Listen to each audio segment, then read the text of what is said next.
Mencari uang itu kalau kita sudah terbiasa, kita akan mudah. Yang penting jangan hanya berpikir jadi pekerja, tapi berpikirlah menjadi pemilik. Matematikanya jangan 1 tambah 1 sama dengan 2. 1 tambah 1 sama dengan 11. Baru bisa jadi orang kaya atau orang hebat. Kalau 1 tambah 1 sama dengan 2, berarti kita cuma mimpi sesuai ya itu jadi pekerja. Saya bilang luar biasa. Ternyata apa yang saya pikirkan bahwa duit ini kita mau habisin malah dikasih lagi. Dan memang saya baru kemarin ini minggu lalu baca tulisan mengenai Jack Ma konglomerat di Cina. Jadi mencari uang itu lebih mudah daripada membuang uangnya. Dan saya pikir-pikir masuk di akal. Menghabiskan uang, kita bukan lemparin uang dari atas pesawat, tapi menghabiskan uang pasti kita berpikir azas manfaatnya. Tetapi mencari uang itu kalau kita sudah terbiasa, kita akan mudah. Yang penting kalau saya mungkin bisa memberikan masukan kepada adik-adik, jangan hanya berpikir jadi pekerja, tapi berpikirlah menjadi pemilik. Matematikanya jangan 1 tambah 1 sama dengan 2. 1 tambah 1 sama dengan 11. Baru bisa jadi orang kaya atau orang hebat. Kalau 1 tambah 1 sama dengan 2, berarti kita cuma mimpi sesuai ya itu jadi pekerja. Nah, cuman jangan lupa, bisa saja 1 tambah 1 jadi minus 11. Jadi saya ini selalu mengibaratkan dengan teman-teman saya. Teman-teman saya banyak yang jadi dokter, banyak yang jadi CEO hebat-hebat, tapi sampai sekarang ini saya yang sekolahnya mungkin nggak selesai-selesai. Saya di Fakultas Sosial Politik Jayabaya pernah, Trisakti Fakultas Kedokteran pernah, terus saya di British Columbia University pernah, di Kanada, terus di Los Angeles saya pernah, tapi saya nggak pernah habis. Tapi adik-adik nggak usah ikutin saya karena zamannya beda, ya kan? Saya mengibaratkan diri saya Metro Mini. Tahu Metro Mini kan? Nah, tahu Big Bird nggak? Bluebird punya, tahu kan? Nah, jadi saya Metro Mini, teman-teman saya ini Big Bird. Kita berpacu dari Taman Mini mau ke Bogor. Saya bilang sama teman-teman saya Metro Mini, saya sampai duluan. Dia bilang, mana bisa? Big Bird dong, mesin bagus, mobil bagus, pasti sampai duluan. Oh, saya bilang salah ngitungnya.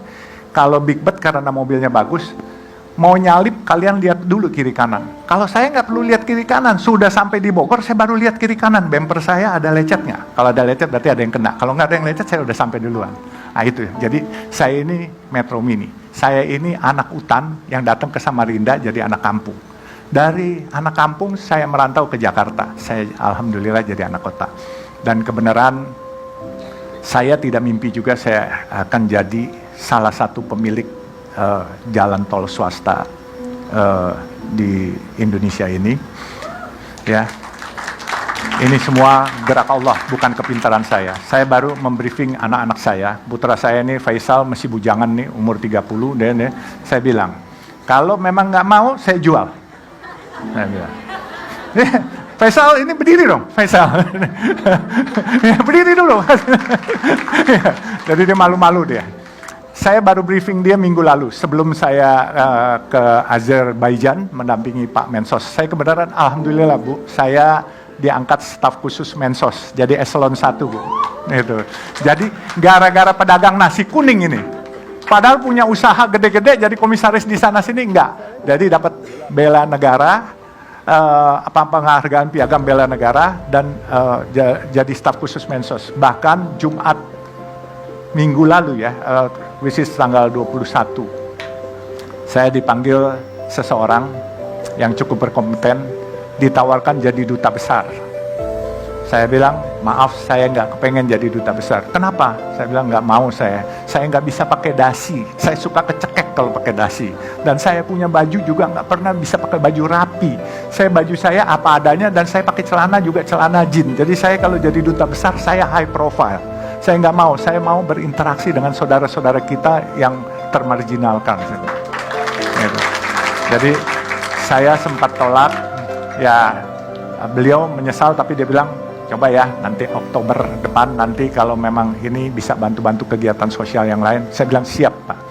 Jadi makanya saya bilang berkahnya bukan dari materi saja, tetapi yang saya rasa dengan kita menyayangi orang lain, kita menjadi diperhatikan oleh Allah dan juga diperhatikan mungkin oleh teman-teman pejabat-pejabat itu dilirik, tetapi diperhatikan bukan disuruh berbuat yang tidak baik, berbuat yang lebih baik. Nah makanya dia bilang, coba dipikirkan apa yang nanti bisa ini. Saya bilang terima kasih. Jadi selain materi, materi tidak buat saya bangga, tapi kehormatan, pembela orang kecil, penolong orang kecil itu buat saya bangga. Ya, jadi orang kaya bukan sesuatu yang bangga.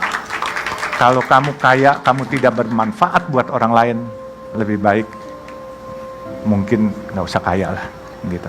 Jadi lebih baik sederhana tapi bermanfaat untuk orang lain. Dan saya pesankan kepada anak saya punya mimpi bikin 1000 masjid yang Chinese look. Kalau saya dipanggil Tuhan, dia harus meneruskan. Kalau dia nanti juga dipanggil Tuhan, anaknya juga harus meneruskan. Jadi sampai 1000. Insya Allah itu bisa terbangun karena apa? Saya tahu kok, apa yang saya hasilkan dan apa yang saya miliki hari ini mungkin lebih dari cukup untuk itu. Dan saya kepengen tabungan itu bukan di dunia, tetapi tabungan itu di akhirat. Karena saya percaya bahwa kehidupan yang paling kekal bukan di dunia ini, tetapi kehidupan kekal nanti kalau kita sudah meninggal. Jadi mungkin itulah sekilas. Kalau ada yang mau dipertanyakan, silakan. Saya ini selalu menganggap diri saya anak hutan, kemudian ke Samarinda saya jadi anak kampung, ke Jakarta saya jadi anak kota, dan saya dipanggil oleh ibu bapak saya dulu si gembel. Jelas ini, ibu bapak saya panggil saya gembel karena apa? Teman saya adalah anak-anak kampung dan saya ciaka, nggak pernah mau pakai sendal, bukan pakai sepatu loh, ciaka. Kalau ibu saya manggil saya tuh suka, si gembel mana, si gembel mana. Tapi saya nggak masalah. Tapi alhamdulillah sekarang saya ini di antara keluarga, ya boleh bilang cukup Tuhan berikan lebih dikit lah daripada saudara-saudara saya yang sekolahnya detailnya banyak. Saya punya ayah punya gelar 4. Saya punya kakak almarhum baru meninggal 2 tahun lalu, itu 12 gelar akademis. Saya waktu orang tua saya meninggal itu yang lucu, dipasang koran itu bergelar semua. Tahu-tahu saya ditelepon sama seorang tokoh Malari, Hariman Siregar, pasti tahu ya, 15 Januari itu. Dia bilang, lo hebat katanya. Kenapa hebat? Lo lebih hebat dari bapak sama kakak-kakak lo. Kenapa? Mereka gelarnya kan banyak tuh katanya. Ada yang 4, ada yang 12. Lo gak usah kecil hati katanya. Kenapa harus kecil hati? Gue gak pernah kecil hati, saya bilang. Gelar lo lebih hebat. Kenapa? Gelar lu dari Tuhan, gelar mereka dari akademis, gelar lu haji katanya. Keren juga. Dia menghibur saya tahu. Tapi ya oke lah. Apapun juga buat saya suatu kehormatan jauh lebih penting lah. Ya percuma kalau gelarnya haji, tetapi kelakuannya bukan haji gitu kan.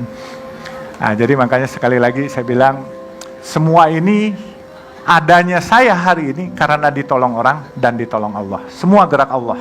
Ya, jadi kalau kita mau diperhatikan oleh Allah, jangan pernah di dalam hati kita tidak pernah ada rasa kasihan atau sayang kepada atau peduli kepada orang lain, karena bukan hanya orang loh, makhluk hidup pun juga kita harus peduli gitu.